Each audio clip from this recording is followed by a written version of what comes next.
Yang mengherankan adalah ketika setiap melalui tikungan, belokan, mereka selalu bertemu dengan sosok yang sangat menyeramkan, yaitu sosok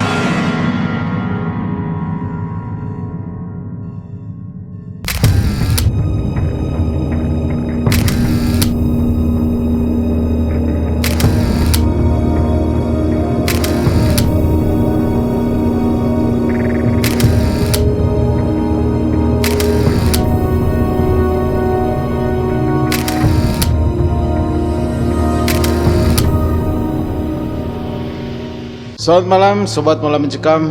Jumpa lagi dengan saya Yudi di sini, host Malam Mencekam. Sobat MM sekalian, jangan lupa untuk menekan tombol subscribe dan menyalakan loncengnya. Channel ini akan selalu menceritakan kisah-kisah yang horor dan mencekam tentunya. Kisah yang kami dapat melalui email yang masuk ke manajemen kami, juga kisah seputar pengalaman pribadi yang mungkin bisa menjadi narasumber yang bisa kami undang ke studio kami. Sobat MM, seperti yang kita tahu bersama bahwa banyak anak-anak muda yang melakukan pendakian ataupun sekolah-sekolah baik SMP ataupun SMA yang menjalani atau mengikuti pramuka pasti selalu kenal dengan gunung-gunung tentunya. Namun di balik itu semua, tanpa kita sadari bahwa di gunung-gunung itu selalu ada cerita yang menarik yang tentunya sangat mencekam. Seperti apa yang dialami oleh narasumber yang kebetulan tidak bisa hadir ke studio kami, tapi beliau menyampaikan ceritanya. Kejadian ini dia alami ketika waktu itu masih kelas 1 SMA dan dia mengikuti kegiatan pramuka. Dan ini cerita sudah lama, pengalaman pribadi yang dialaminya. Nah, singkat cerita, sahabat MM yang bernama Eri menceritakan pengalamannya ketika dia mengikuti acara pramuka tersebut. Dijadwalkan bahwa acara pramuka tersebut akan berlangsung menginap di Gunung Salak. Itu selama 2 malam. Yang kita tahu bersama bahwa Gunung Salak ini memiliki ketinggian itu kurang lebih 2.200 di atas permukaan laut. Awal ceritanya begini. Anggota pramuka tersebut kurang lebih terdiri ada sekitar 35 orang dan ada 5 orang pembina pramukanya, dan mereka melakukan pendakian ke Gunung Salak dan berencana untuk menginap di sana 2 malam. Namun sebelumnya tempat tersebut sudah disurvei oleh kakak pembinanya. Jadi di mana mereka akan menginap itu sudah ditetapkan. Mereka berjalan sore hari kira-kira pukul 5 sore.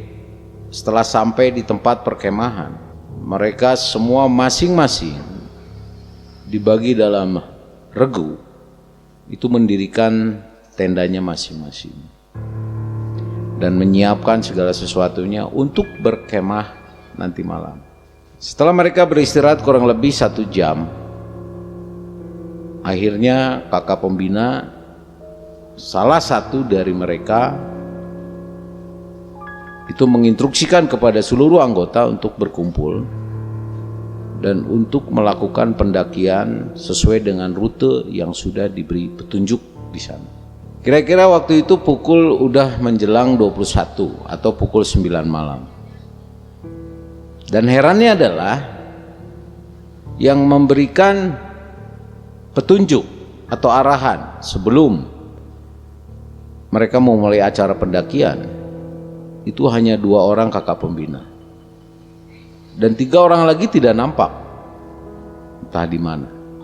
Sebagian anggota mungkin berpikir bahwa 3 kakak pembina itu mungkin sedang berada di tenda.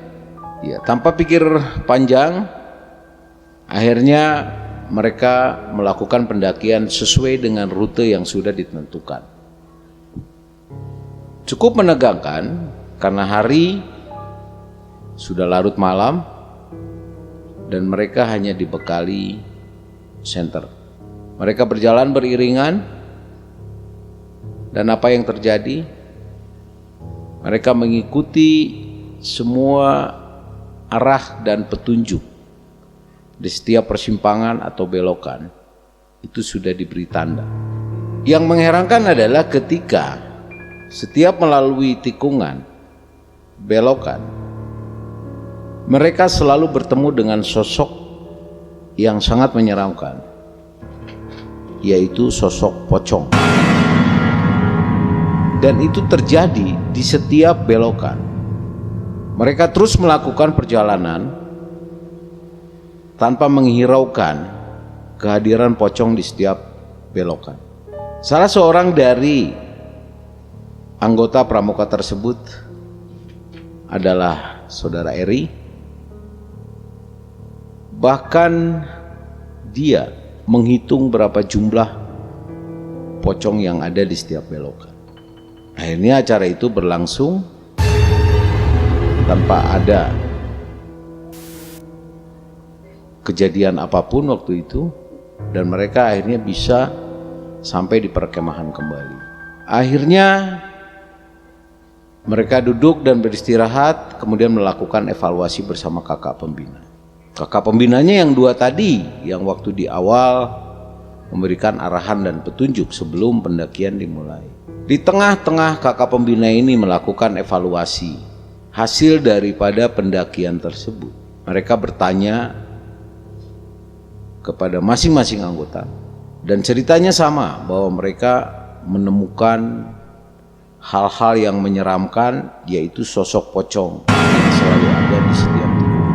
Kemudian salah satu dari kakak pembina tadi menunjuk Eri dan bertanya kepada Eri, ada berapa sosok pocong yang Eri lihat waktu itu? Dan Eri menjawab, dia melihat ada sepanjang jalan itu di setiap tikungan. Dia menghitung ada kurang lebih ada 7 pocong yang dia lihat. Sontak hal ini membuat kaget dua kakak pembina pramuka tadi, namun tidak mengungkapkan apa kekagetannya. Tidak berselang lama,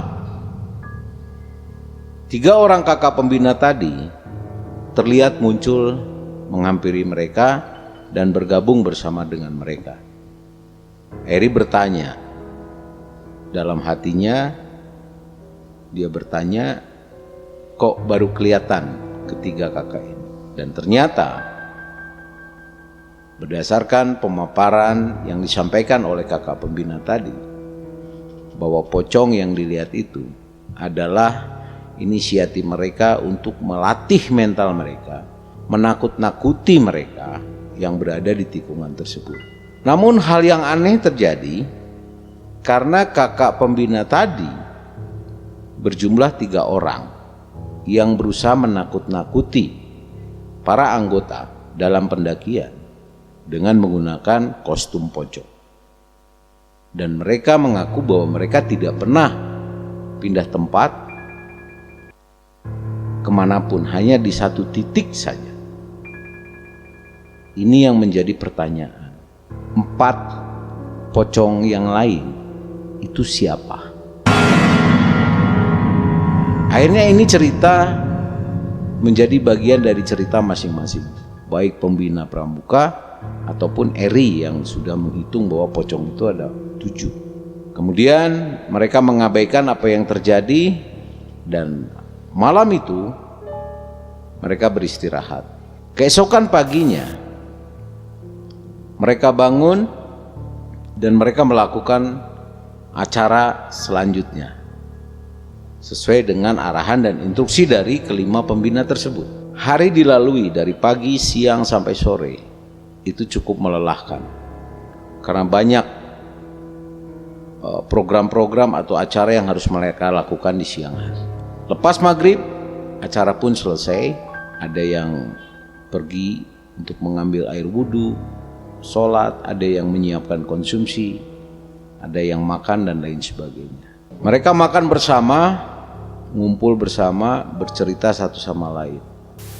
Tapi tetap Eri merasakan ada keanehan. Kenapa? Karena jumlah pocong yang dilihat adalah 7, sementara kakak pembina itu yang memakai kostum pocong itu 3, dan mereka tidak pernah berpindah tempat, tetap di satu lokasi, tetap di satu belokan. Hal ini sangat mengganggu sekali ketenangan daripada Eri tersebut. Jam menunjukkan kurang lebih pukul 20.00 lepas Isya, setelah mereka makan malam dan mencoba untuk mau beristirahat karena besok pagi sudah harus turun lagi dari Gunung Salak itu karena acara sudah selesai. Di dalam keheningan pada saat mereka mau berusaha untuk beristirahat, keanehan terjadi, keributan terjadi. Apa yang terjadi? Kurang lebih 20 orang anggota pramuka tersebut dari 35 orang itu kesurupan dan berteriak-teriak.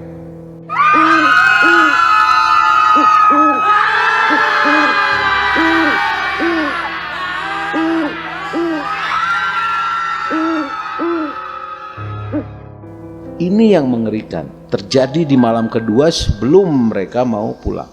Kakak pembina semua kerepotan dan Eri pun di situ merasa bingung. Ini ada apa? Ternyata pengalaman itu adalah pengalaman nyata yang dialaminya, dan ini cukup menyeramkan.